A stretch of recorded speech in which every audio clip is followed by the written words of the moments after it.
Alô, amigos do programa Globalizando, estamos iniciando mais um encontro semanal com você.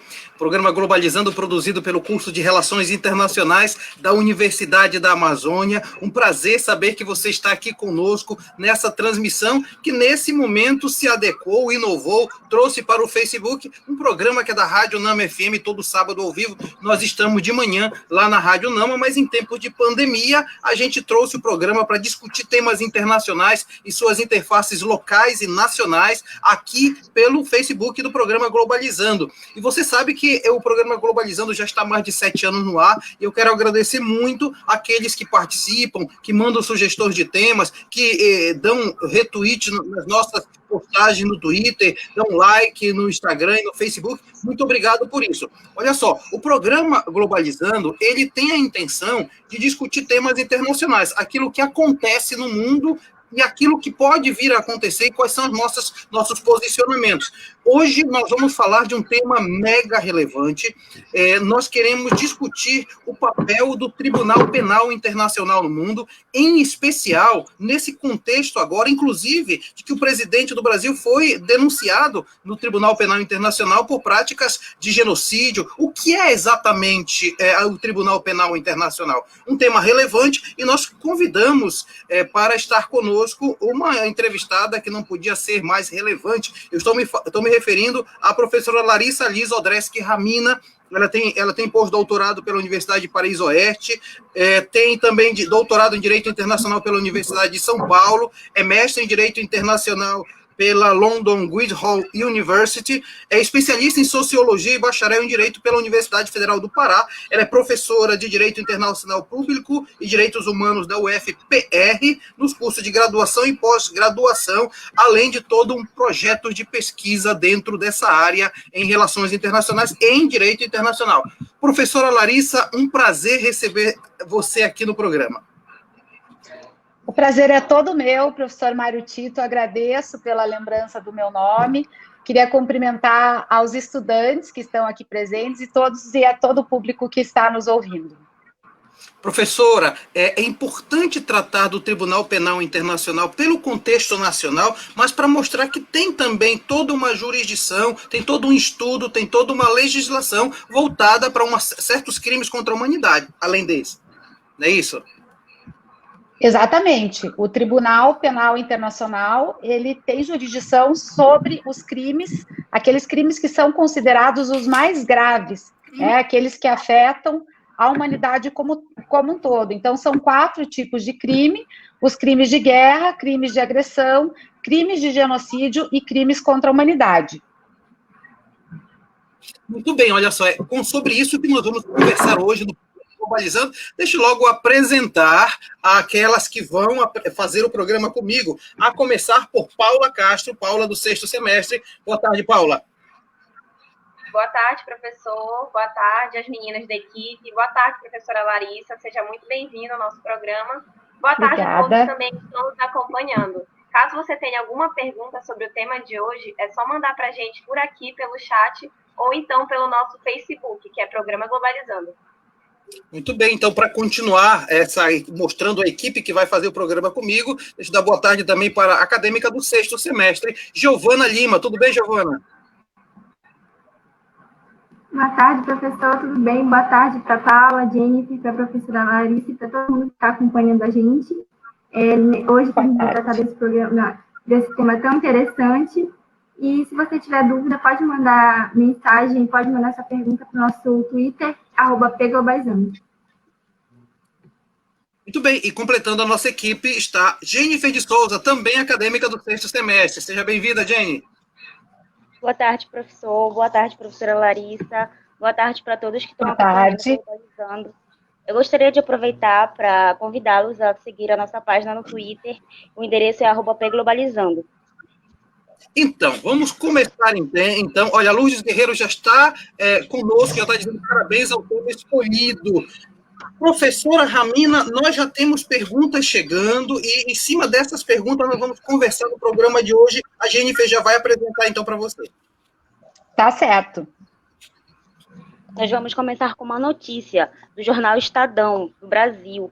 Profissionais de saúde do Brasil recorreram ao Tribunal de Haia para denunciar o presidente Jair Bolsonaro por falhas graves e mortais durante essa pandemia. Essa notícia, a professora Larissa, vem acompanhada exatamente da pergunta que a Paula vai apresentar agora. Tá certo. Aí, professor, o Matheus Castanho mandou para a gente pelo nosso Facebook a seguinte pergunta: quais as contribuições do Tribunal Penal Internacional para a defesa dos direitos humanos? Tá certo, uma excelente pergunta, Matheus. O Tribunal Penal Internacional, ele é fruto de um longo processo de evolução do próprio direito internacional, que tem início já no pós-Segunda Guerra Mundial, quando a criação da ONU traz um grande impulso para o movimento de construção desse arcabouço jurídico internacional de proteção dos direitos humanos, ou seja, aquilo que nós denominamos de direito internacional dos direitos humanos. Esse processo ele teve início com a constituição dos tribunais de Nuremberg e Tóquio, num primeiro momento, que são tribunais post-factum, ou seja, são considerados tribunais de exceção, porque sua jurisdição é constituída após a ocorrência daqueles fatos considerados como fatos criminosos, e que tinham o objetivo de julgar nacionais de países perdedores da Segunda Guerra, portanto, Alemanha e Japão. E aí nós não podemos esquecer que nacionais de países considerados vencedores da guerra também poderiam sentar-se em tribunais desse tipo, na condição de réus, por crimes potencialmente passíveis de julgamento internacional, como, por exemplo, no caso das bombas de Hiroshima e Nagasaki. Mas a legitimidade desses tribunais, ela foi amplamente contestada por conta disso. Em seguida, vieram os tribunais penais internacionais para a ex-Iugoslávia e para a Ruanda, que também continuam sendo tribunais de exceção, tribunais pós-factum, só que dessa vez criados por resoluções do Conselho de Segurança da ONU, mas, enfim, que continuaram tendo a sua legitimidade posta à prova. Então, é importante lembrar que logo após a Segunda Guerra já havia essa discussão no âmbito da ONU em torno da ideia da criação de um tribunal permanente por meio de tratado, justamente para reforçar também a adoção da Convenção para a Prevenção e a Repressão do Crime de Genocídio em 1948, que já previa a criação desse tribunal. Professora Larissa, nesse sentido, a ideia de denunciar o governo ou o presidente brasileiro lá nessa corte significa dizer já a aceitação da denúncia ou ainda vão estudar aquilo que foi apresentado? Olha, Mário, na verdade, não se trata nem do termo denúncia. Esse termo, se a gente for pensar do ponto de vista técnico, é até equivocado. Porque o que nós estamos vendo, na verdade, é a apresentação de representações perante o Tribunal Internacional, ou seja, o que é essa representação? É, na verdade, um pedido de abertura de um inquérito ou de investigações em relação a uma determinada pessoa, o presidente Jair Bolsonaro, pela eventual prática de crimes contra a humanidade e crime de genocídio. Então, é um pedido ainda preliminar. A a procuradora do tribunal, ela vai analisar esse pedido, certo? E aí ela ainda vai decidir se ela arquiva esse pedido ou se ela pede a abertura de investigações. Então, tecnicamente, não é uma denúncia ainda. Uhum. Ótimo. Giovana, você tem informações para a gente, né, Giovana? Tem sim, professor. A nossa equipe separou um pouquinho de um conteúdo para apresentar a vocês um pouquinho sobre o que é o Tribunal Penal Internacional. A professora já introduziu muito bem a origem do tribunal. E o Tribunal Penal foi estabelecido pelo Estatuto de Roma, em 1998. O Estatuto é um tratado internacional obrigatório aos Estados que expressam formalmente seu consentimento e se submeter às suas previsões. É legítima e de grande importância a criação desses tribunais, e a Segunda Guerra Mundial trouxe a consciência internacional sobre a necessidade de implementação desses tribunais penais e de garantir punição dos crimes cometidos contra a humanidade. Além disso, o Tribunal Penal Internacional é uma instituição independente, mas mantém uma relação estreita de cooperação com a ONU. Deixa eu lhe perguntar, Larissa, com relação a isso que a Giovana falou, a gente pode dizer, então, que o Tribunal Penal Internacional está sustentado nos princípios básicos do direito internacional? É um pouco que se estuda em relações internacionais? Sim, porque o tribunal, na verdade, ele é um órgão, um organismo internacional criado por um tratado, né? Esse tratado, portanto, ele estabelece aí todo um conjunto de obrigações, de normas que obrigam aqueles estados que assinaram e ratificaram esse estatuto e que, portanto, se tornaram partes, né, desse tratado internacional, como é o caso do Brasil. E nesse sentido também, quando nós falamos em direito internacional, tem algumas pessoas que falam, não, mas não tem a obrigatoriedade. Mas a partir do momento que assina o tratado, tem o famoso pacta sunt servanda, que é aí que você assinou, você precisa cumprir, é isso? Exatamente, eu só faria uma observação técnica, porque o processo de celebração de tratados internacionais, ele é um processo, certo? Ele não é um único ato. Então, nesse processo todo, nós temos aí a assinatura, que é, na verdade, uma primeira etapa, né, desse processo de celebração de tratados, e em seguida vem a ratificação. É só a partir do momento da ratificação pelo Estado, certo? Ou seja, depois da consulta aos parlamentos nacionais, é que o Estado torna-se realmente parte do tratado, e a partir daí incidem sobre ele as obrigações que são impostas por esse tratado. É importante, Mário, fazer essa distinção, por exemplo, porque os próprios Estados Unidos assinaram o Estatuto de Roma, mas não o ratificaram, certo? Então, não podem ser considerados como um Estado parte. Interessante. A Ângela está fazendo uma pergunta ao vivo nesse momento, professora Larissa. É interessante. Obrigado, Ângela. Nesse caso, ele, no caso, presidente, poderá somente responder no final do seu mandato, caso haja todo o prosseguimento? Não, de forma alguma, tá? O estatuto, ele prevê justamente que quem vai responder por esses crimes que estão sob a jurisdição do tribunal são pessoas físicas, pessoas que estão na mais alta cadeia de comando, que isso fique bem claro, para que não se possa, eventualmente, querer alegar aí algum tipo de imunidade, né? E essas pessoas que são levadas ao tribunal, elas podem ser demandadas em qualquer tempo, ou durante mesmo o próprio exercício do mandato, no caso da presidência da República, ou depois. Ou seja, se o presidente, eventualmente, vamos imaginar uma situação aí em que ele sofra um processo de impeachment, ele continua sendo passível de ser julgado no Tribunal Penal Internacional. Foi o caso, mais ou menos, de Slobodan Milosevic, lá, do presidente da Sérvia, quando teve que responder perante o tribunal?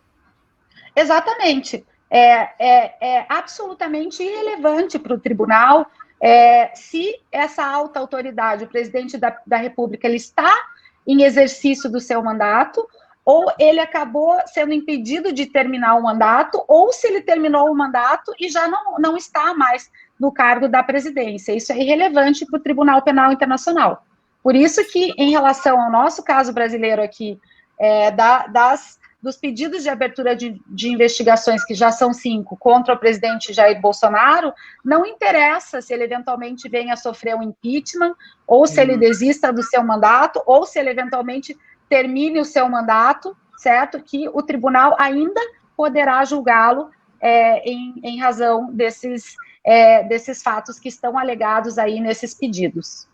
Muito bem, você está no programa Globalizando especial sobre o Tribunal Penal Internacional. Estamos conversando com a professora Larissa Ramina, ela é da Universidade Federal do Paraná e que está com a gente aqui do programa Globalizando da UNAMA, da Universidade da Amazônia. Deixa eu logo tecer os comentários aqui de quem está acompanhando a gente. Maria Eduarda Diniz estava esperando ansiosamente por esse tema. Obrigado, programa Globalizando. Muito obrigado, Maria Eduarda. Não sei se tem mais gente também comentando. Em todo caso, olha só, é uma primeira parte da conversa e você pode continuar participando com a gente, mandando sua participação pelo Facebook, pelo Instagram, pelo nosso Twitter também. Jennifer, tem perguntas, né?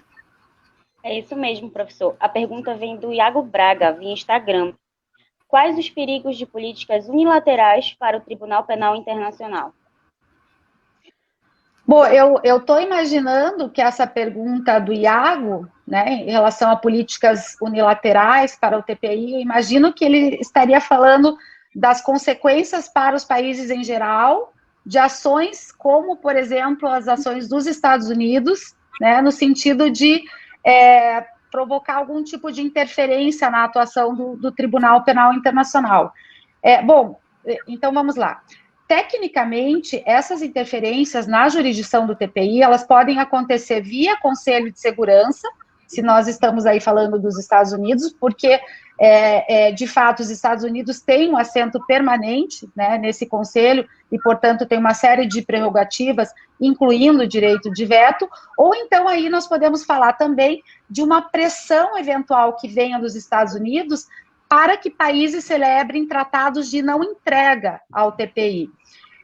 Só para contextualizar, durante o governo George Bush, foram adotadas algumas medidas que denotam uma relação assim de bastante hostilidade dos Estados Unidos com relação ao tribunal, como, por exemplo, a iniciativa de buscar esses acordos bilaterais de não entrega, seja de oficiais norte-americanos, de soldados, enfim, ao TPI, e esses acordos são conhecidos como acordos bilaterais de imunidade, certo? Então, esses países que celebram esses acordos, eles ficam impedidos de eventualmente entregarem cidadãos norte-americanos que estejam em seu território, mediante a solicitação do TPI. Por outro lado, também, a aprovação de uma legislação doméstica, isso é muito importante de ser lembrado, que autorizou o presidente dos Estados Unidos a usar a força militar, inclusive, para obstruir as operações do TPI, retirar ajuda financeira, ajuda militar para países membros do tribunal. Inclusive, essa legislação, ela é conhecida como legislação anti-Tribunal Penal Internacional. E essa hostilidade, né, dos Estados Unidos ao TPI é atribuída ao fato da competência do tribunal de julgar nacionais de estados não membros do estatuto, né, disso ir de encontro aos interesses do governo George Bush, né, inclusive quando ele patrocinou a famosa guerra contra o terror, que implica em intervenções armadas, né, e muitas vezes unilaterais. Então, a única justificativa real dos Estados Unidos para se oporem ao TPI é o fato de que eles não querem seus nacionais ou nacionais de países aliados, como é o caso de Israel, sujeitos à jurisdição da corte. Agora, é curioso lembrar, se vocês me permitem, que agora, muito recentemente, em junho, né, passado, houve uma decisão, assim, sem precedentes do governo Donald Trump, de atacar e promover sanções contra funcionários, ou seja, contra pessoas, né, ligadas ao TPI, o que, sem a menor dúvida, é um ataque direto à independência judicial da instituição, inclusive pode prejudicar o acesso das vítimas à justiça. É importante falar que os 34 relatores especiais da ONU, né, são os especialistas independentes de direitos humanos da ONU, publicaram um comunicado acusando os Estados Unidos, né, de interferência no papel do tribunal, e dizendo exatamente que o único objetivo dessas medidas seria exercer uma pressão sobre uma instituição imparcial, cujo papel seria buscar a justiça contra os crimes sob a sua jurisdição, certo? Isso veio, vejam que curioso, isso veio logo após uma decisão de março desse ano da Câmara de Apelações do TPI, que autorizou uma investigação de supostos crimes de guerra no Afeganistão, cometidos, né, por todos os lados em conflito, incluindo, obviamente, as forças norte-americanas. E essas medidas, elas são tão absurdas que elas incluem desde o bloqueio de propriedade de certas pessoas associadas ao TPI, ou também até a revogação ou negativa de vistos a membros do TPI envolvidos nessas investigações contra tropas dos Estados Unidos no Afeganistão, enfim, ou em qualquer outro lugar, e uma série de outras sanções, né? E ainda o próprio procurador-geral dos Estados Unidos se pronunciou acusando o TPI, né, por exercer seu mandato violando a soberania dos Estados Unidos. Quer dizer, são realmente tentativas muito fortes de intervenção, de interferência e de pressão sobre as atividades desse tribunal.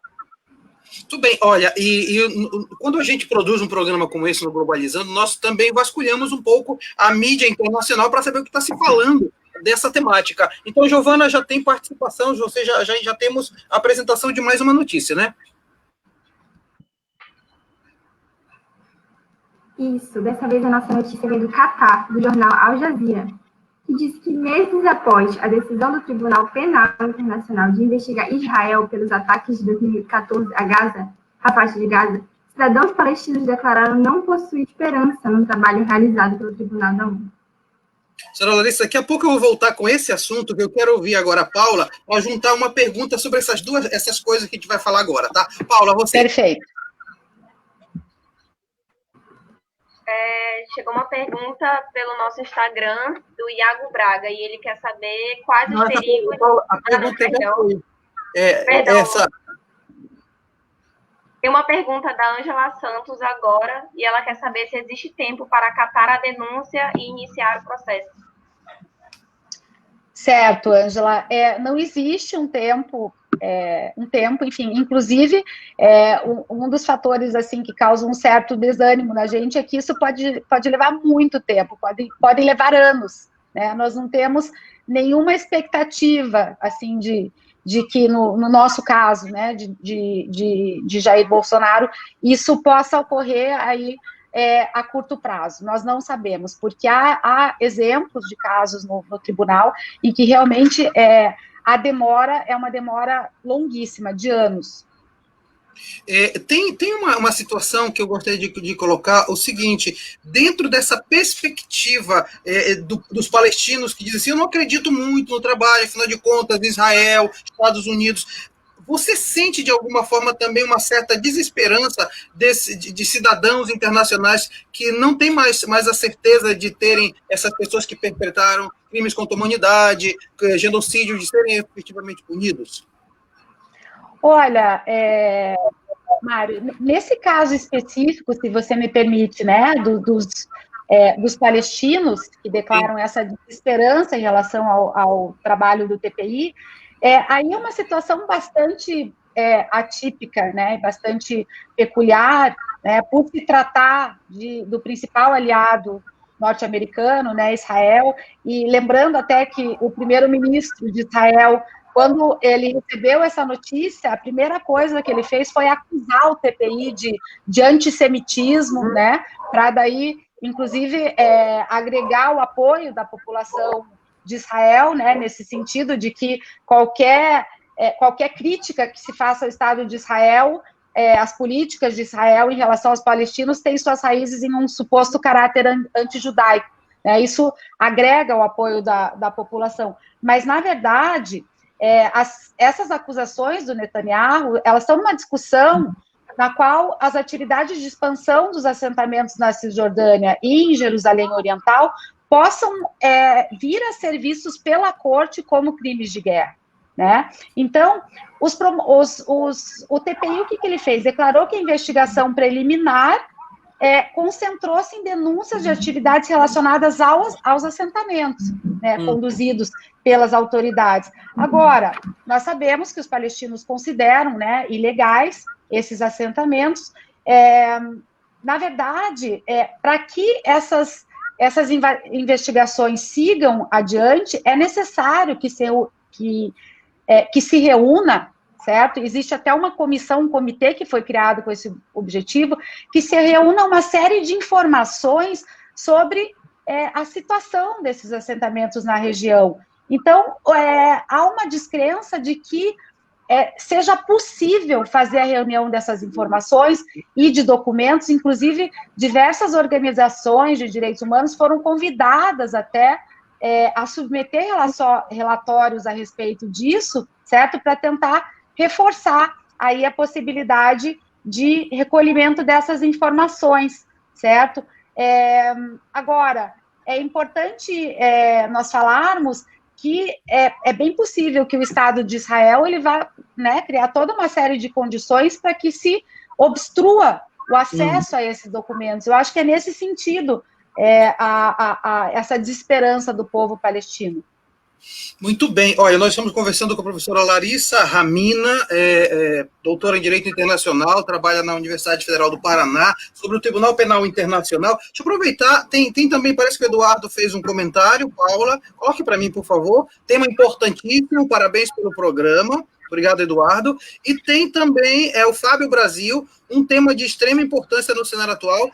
Meus parabéns a todos os integrantes do programa Globalizando. Obrigado, Fábio. E está chegando também uma pergunta que, como nós estamos ao vivo, vamos logo apresentar o que está sendo dado ao vivo, Larissa. Em caso de aceitação de representação e eventual condenação pelo Tribunal Internacional, quais seriam os mecanismos punitivos aplicáveis ao réu? É o Igor Parente. Obrigado, viu, Igor, pela participação. Obrigado, Igor. Obrigada pela pergunta. Na verdade, nós estamos falando das sanções, as possíveis sanções, né, que podem ser adotadas pelo tribunal. Então, há a pena, né, de prisão até 30 anos, essa é a pena de prisão mesmo, né? Porque nós estamos falando aqui de pessoas físicas, né? Em casos excepcionais, né? Quando se leva em conta aí uma gravidade excepcional dos crimes cometidos, se pode chegar até uma sentença de prisão perpétua, tá? E existe mais uma outra previsão também no próprio artigo 77 do Estatuto de Roma, que prevê a possibilidade de confisco de bens em nome do acusado, né, do condenado nesse caso, e que tenham sido obtidos por meio da prática dos crimes que foram condenados aí pelo Tribunal Penal Internacional. Tem uma questão que eu acho importante, Larissa, você destacar, que é o fato de que o tribunal ele tem esse poder jurisdicional sobre essas punições. Na verdade, ele declarou, não tem recurso no sentido de dizer assim, pronto, eu vou agora para o meu país que ele vai me proteger.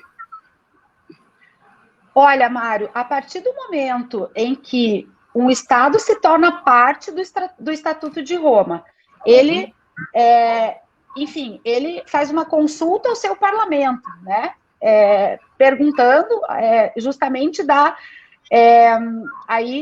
possibilidade, da eventualidade de se assumir aquele conjunto de normas, da oportunidade de acatar esse conjunto de normas. A partir do momento que, depois de todo um processo que é bastante complexo, executivo e legislativo decidem soberanamente assumir esse conjunto de obrigações, certo? Me parece que aí, eventualmente, tentar obstruir, certo, a execução da pena de um nacional que foi levado ao Tribunal Penal Internacional, que foi condenado e cuja pena foi imposta, é uma desobediência às normas previstas pelo Estatuto de Roma, né? Perfeito. Vamos então, olha, eu quero logo dizer para quem está nos acompanhando e de relações internacionais, esse é um tema maravilhoso de pesquisa, é um tema de aprofundamento de situações, de aplicabilidade muito interessante para quem quer aprofundar essa temática. A Lourdes Guerreiro está dizendo, show de perguntas e respostas. Obrigado, viu? E temos, a propósito de perguntas, temos mais uma pergunta, Giovana. Isso, professora Anne Alves mandou uma pergunta pelo Facebook. Ela quer saber se o Brasil já foi penalizado no Tribunal Penal Internacional, qual foi o acontecimento e se teve alguma consequência, qual foi? Não, nunca um brasileiro foi levado ao Tribunal Penal Internacional. Essa é a primeira vez.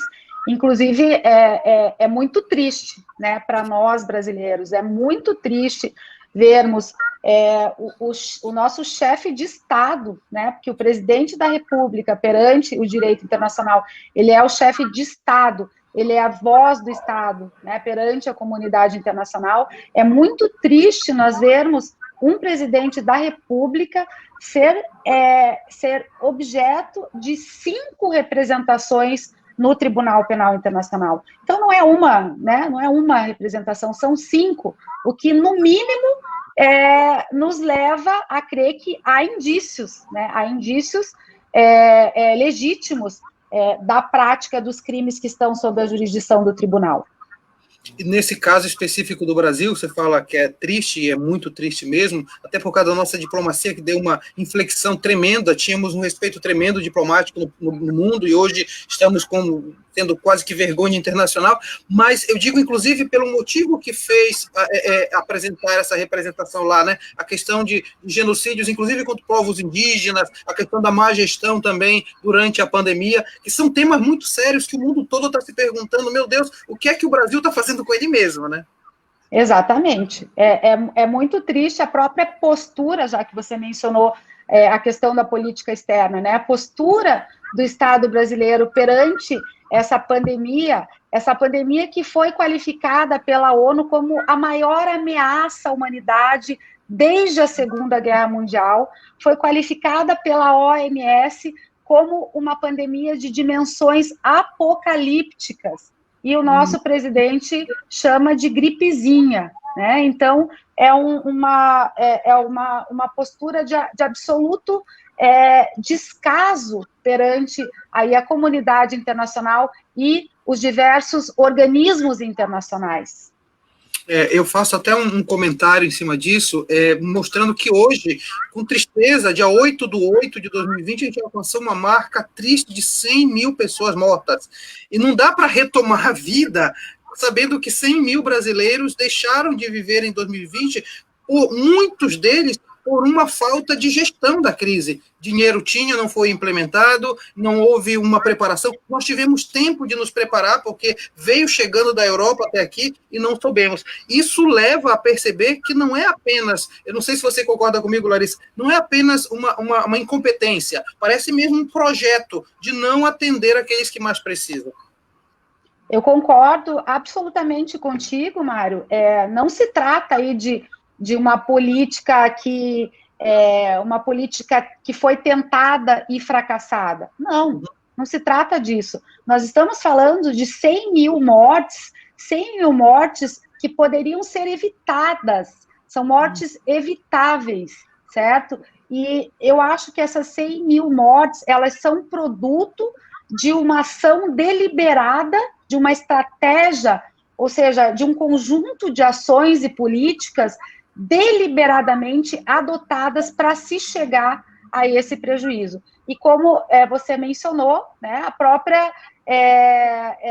própria estratégia do governo aí de não repassar verbas, né, verbas que foram destinadas ao combate à pandemia aos estados que, na sua maioria, têm uma atitude contrária à do governo federal, porque, de fato, querem, né, adotar medidas que sejam efetivas no combate à Covid-19. Antes de eu passar a palavra para a Paula, deixa eu fazer a leitura dos comentários de gente que está acompanhando a nossa live aqui no Facebook. A Jade Germano, obrigado, Jade. O programa hoje está imperdível, amando ficar por dentro de um tema que eu não conhecia tanto. Muito bem, Jade, está aí um bom tema de pesquisa, realmente. E a Letícia Nagano está dizendo o seguinte, mais um tema sensacional que o programa Globalizando vem apresentando. Obrigado, Letícia. Paula, você tem também informações de mídia internacional.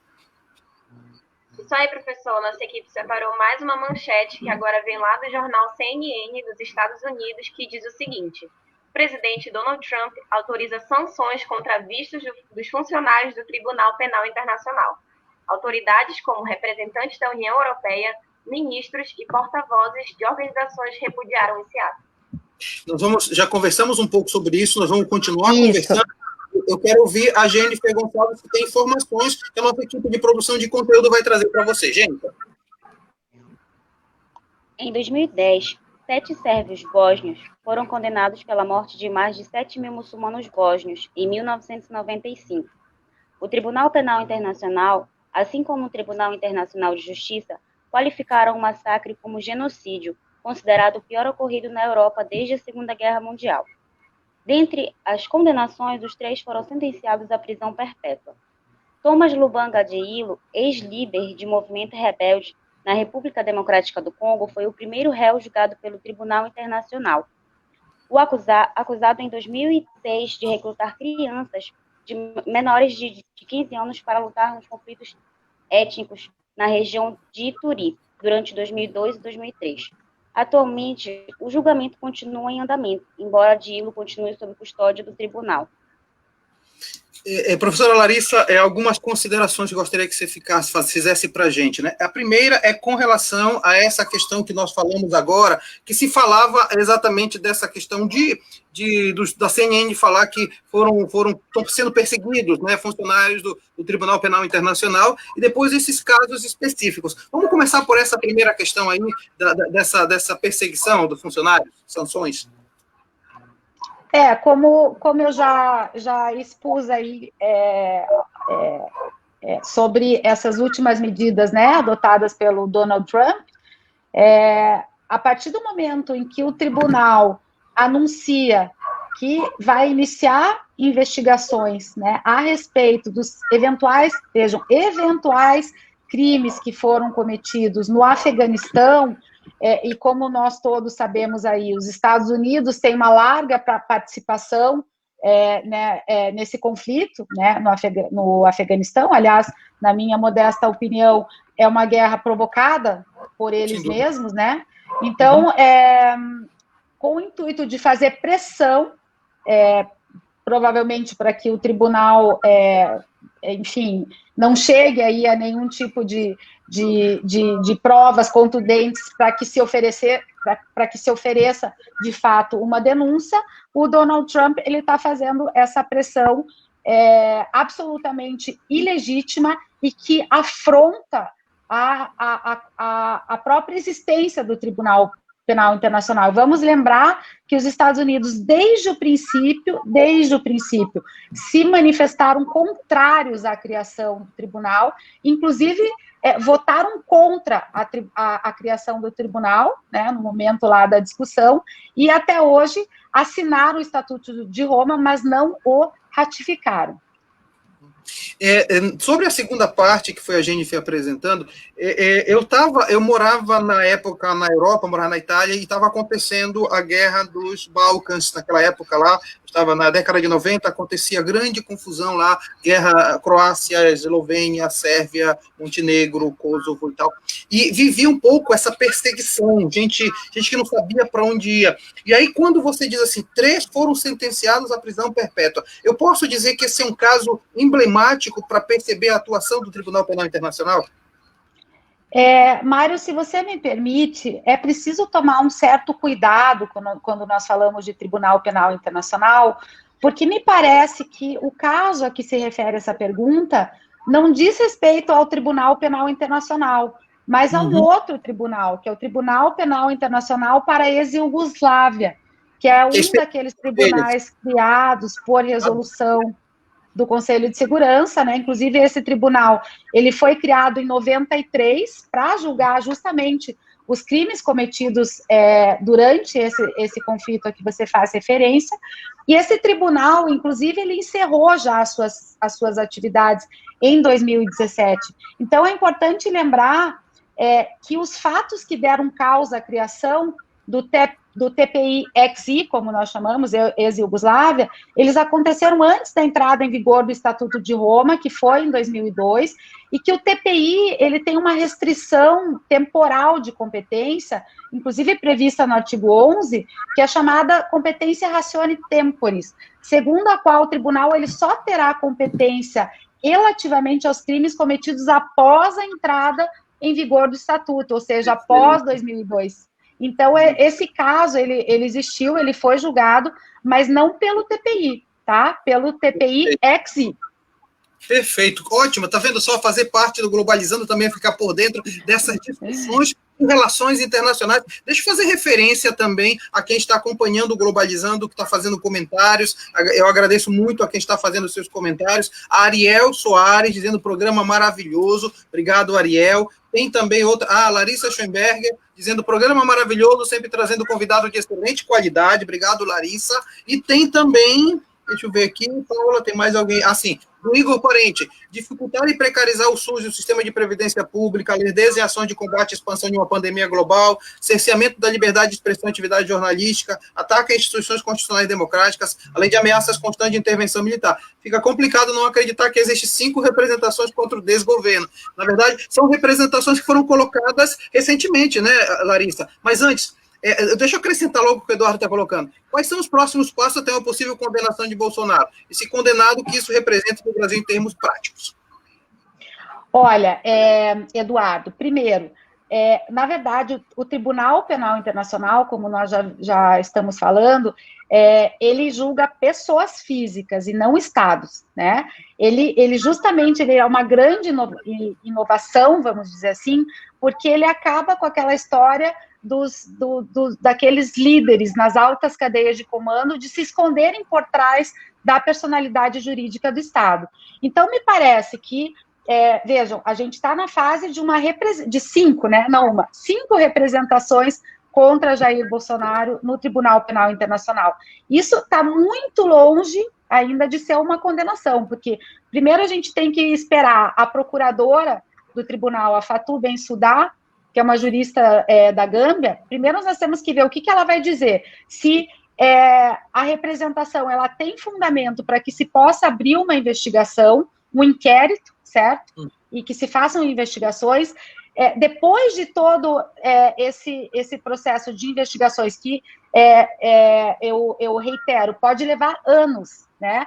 Aí, eventualmente, pode-se levar uma denúncia ao Tribunal Penal Internacional, e só depois dessa denúncia é que há a instauração de um processo judicial em boa e devida forma, com todas as garantias penais, enfim. E após aí todo o trâmite desse processo é que, eventualmente, se chega a uma condenação. Agora, para responder bem objetivamente a tua pergunta, a condenação não é do Estado brasileiro, não é do Brasil.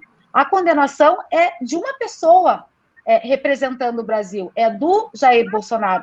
É claro que não é bom para a imagem de nenhum país, né, ter um líder, um líder supremo, como da nossa nação, ocupa o cargo supremo, que é da presidência da República, ser levado ao tribunal, e nesse caso que você está pontuando, eventualmente julgado e até condenado, né? Isso é muito ruim para a imagem do país. Mas nós temos que aprender a diferenciar quando o condenado é o próprio Estado e quando o condenado é a pessoa.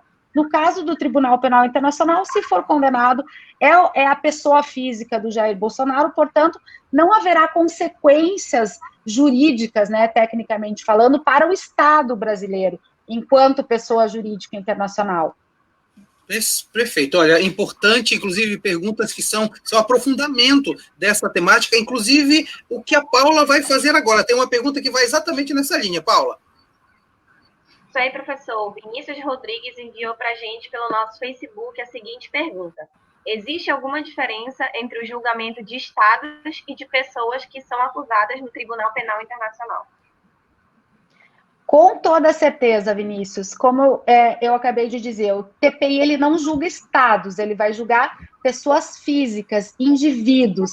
Trata-se aí, dentro de todo aquele sistema internacional de proteção dos direitos humanos, da capacidade internacional passiva dos indivíduos, certo? É a capacidade do indivíduo ser julgado por eventual violações de obrigações internacionais que foram imputadas a ele.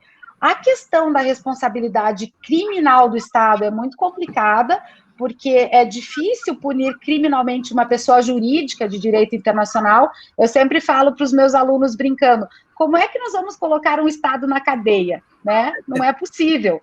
Então, é por isso que a responsabilidade do Estado, ela é uma responsabilidade muito mais civil.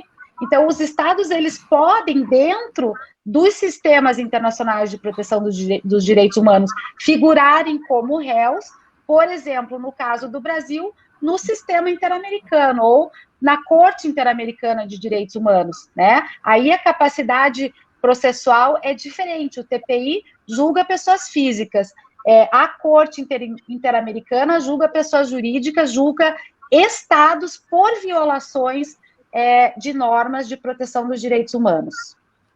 O fato professora Larissa, que é uma área que ainda precisa de mais gente estudando, porque me parece que as pessoas, quando comentam sem muita base e acabam confundindo termos, instituições, e eu acho que é importante a gente conversar sobre isso, porque tem uma relevância atual e muito concreta, não é isso? Ah, com certeza.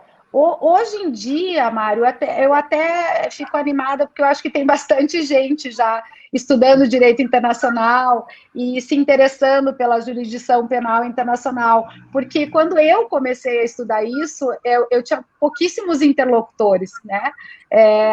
Até não faz tanto tempo atrás, as pessoas achavam que direito internacional era perfumaria jurídica, né? E hoje nós estamos vendo aí o Tribunal Internacional nas principais manchetes, né, de jornais importantíssimos do nosso país. Então, acho que todo mundo aí tem uma curiosidade, quem não entende nada, pelo menos para saber do que se trata, né? O que é isso? E nesse sentido, inclusive, o comentário da notícia que a Jennifer vai fazer também vai nessa direção. Jennifer, você. Tem uma informação vindo do jornal da China, jornal Taiwan News. A comunidade Uigur apresenta dossiê contra a China no Tribunal Penal Internacional. Os membros acusam o país de genocídio e de violação dos direitos humanos.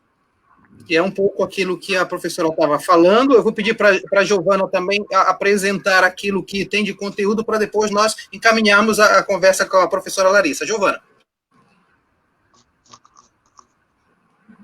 Então, a gestão política do Brasil tem sido motivo de muitas críticas nacional e internacionalmente.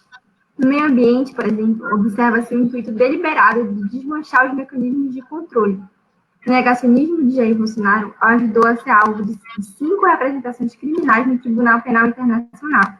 Ele é acusado de genocídio e crimes contra a humanidade por sua atuação na pandemia e questão indígena. A última denúncia foi assinada por uma coalizão de mais de 1 milhão de profissionais da saúde, responsabilizando o presidente por suas ações imprudentes e omissões durante a pandemia.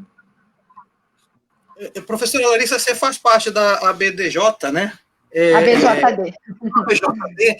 E também esteve acompanhando esse processo. Como é que é o trabalho dessa associação? Como é que vocês trabalham concertadamente para isso? Certo. A Associação Brasileira de Juristas pela Democracia é uma associação relativamente nova, né, que foi criada aí há aproximadamente 2 anos, e que justamente vem para fazer frente a essas políticas de ataques sistemáticos, né, ao próprio Estado de Direito no Brasil e a essas políticas que vêm provocando o enfraquecimento progressivo e profundo das instituições democráticas no Brasil, né? Então, nós vemos aí que desde o golpe de 2006 contra uma presidenta que havia sido legitimamente eleita, né? Sem crimes de responsabilidade, nós estamos vendo aí um declínio das nossas instituições democráticas. Então, a BJD ela foi criada com esse intuito, né, de fazer frente a essas políticas aí que estão desmantelando e ameaçando o próprio Estado democrático de direito no Brasil. E uma das ações, né, uma das frentes de ação da ABJD, que é a Frente Internacional, tem, inclusive, aí atuado no plano internacional. E é nesse sentido que a ABJD apresentou esse pedido, essa representação, né,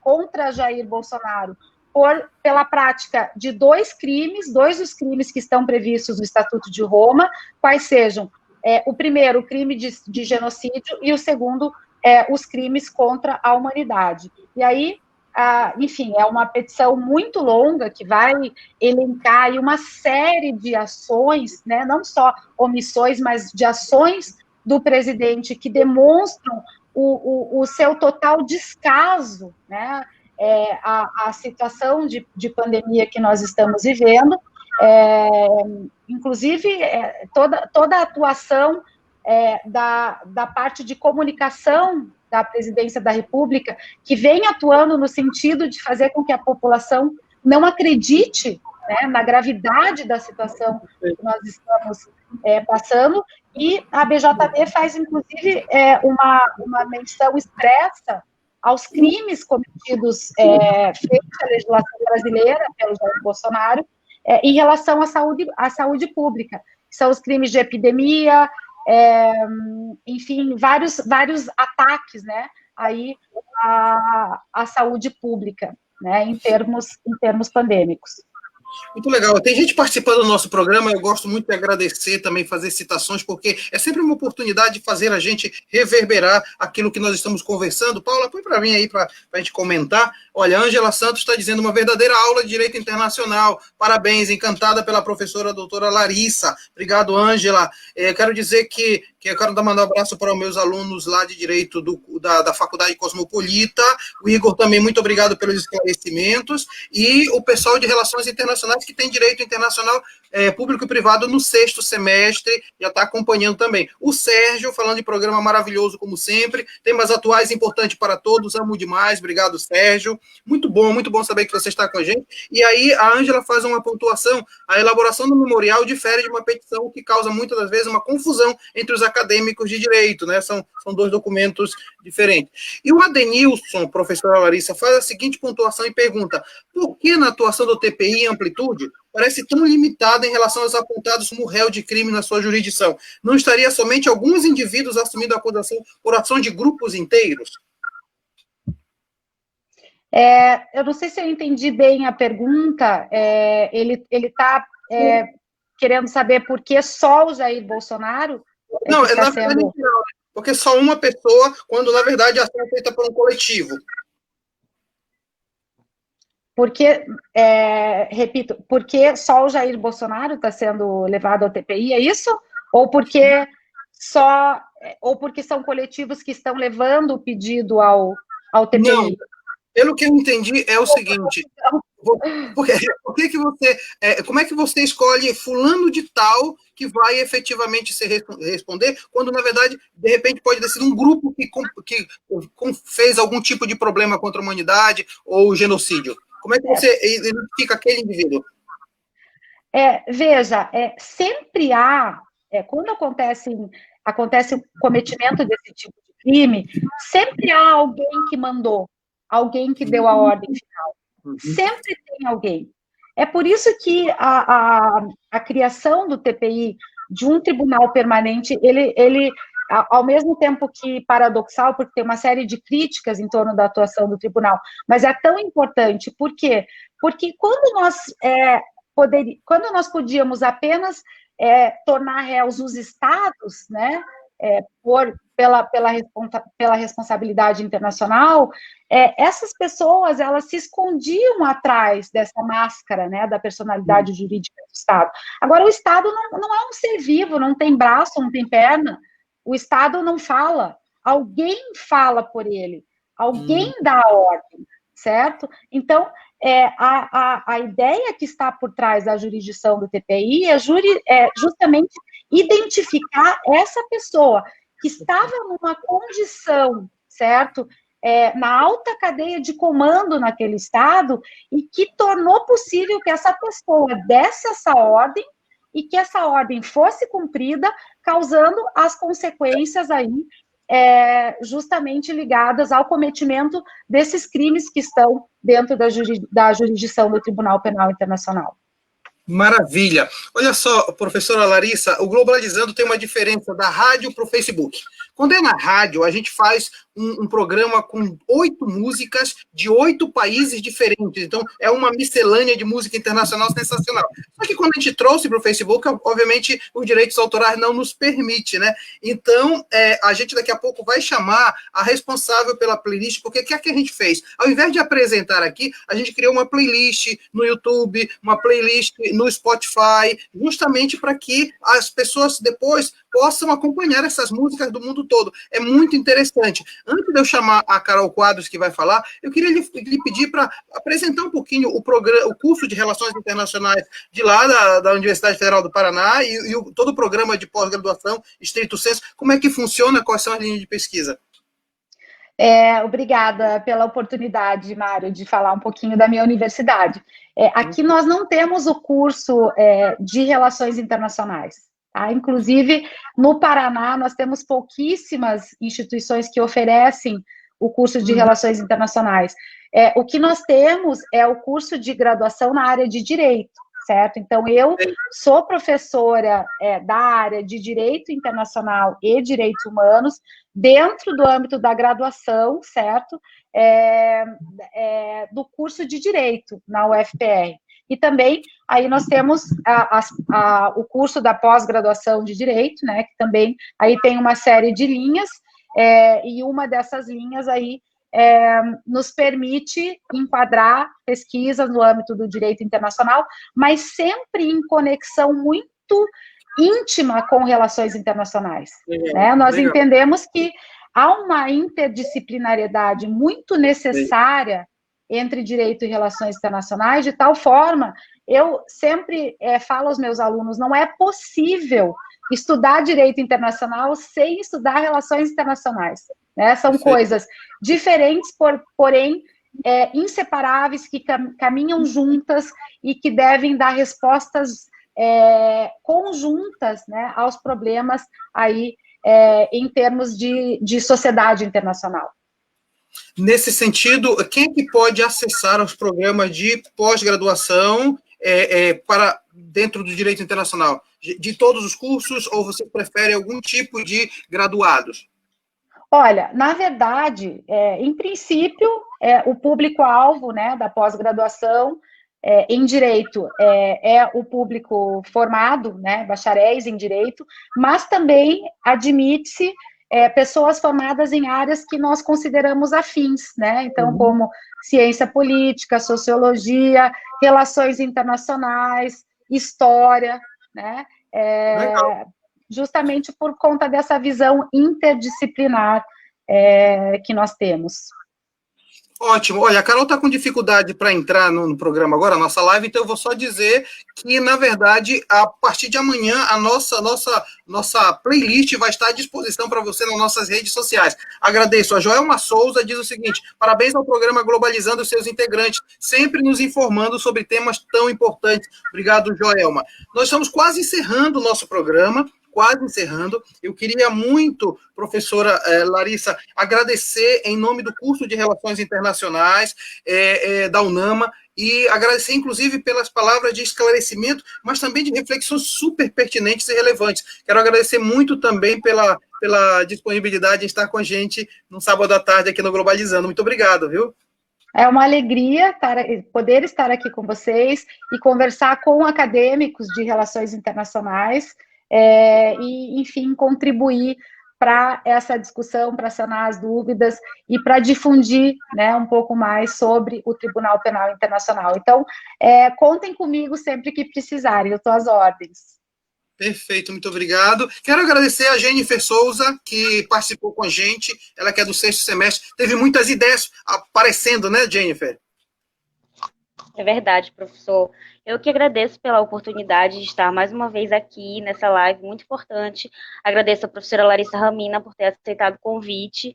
E eu gostaria de passar uma informação para vocês. A Carol não conseguiu vir falar sobre a playlist que vai ser divulgada amanhã, mas eu vou falar para vocês. Ela vai ter músicas de países que possuem o maior número de pessoas que foram julgadas no Tribunal Penal Internacional. E vai estar disponível amanhã no Spotify e no YouTube. Acessem as nossas redes sociais para poder escutar. Obrigado, Jennifer. Giovana Lima, muito obrigado pela sua participação hoje. Eu que agradeço, professor. Eu agradeço minha professora Larissa, que veio aqui. Foi realmente uma aula, foi muito esclarecedor. Agradecer a todo mundo que interagiu com a gente, que mandou pergunta. Dizer também que é uma honra estar mais uma vez aqui na apresentação do programa Globalizando. E complementando o que a Jennifer falou, que a nossa playlist são músicas de 8 países diferentes no mundo. Então não percam, escutem. Vai estar amanhã disponível para vocês. Obrigado, Giovana. E agradeço também a Paula Castro, que além de estar aqui apresentando, também comandou os bastidores da nossa transmissão. Obrigado, Paula. Obrigada, professor. Obrigada às meninas da equipe. Muito obrigada, professora Larissa, pela excelente conversa que a senhora trouxe aqui para a gente hoje. Muito obrigada a todos que nos acompanharam. Não esqueçam de também nos acompanhar pelas nossas redes sociais e não percam a nossa próxima live.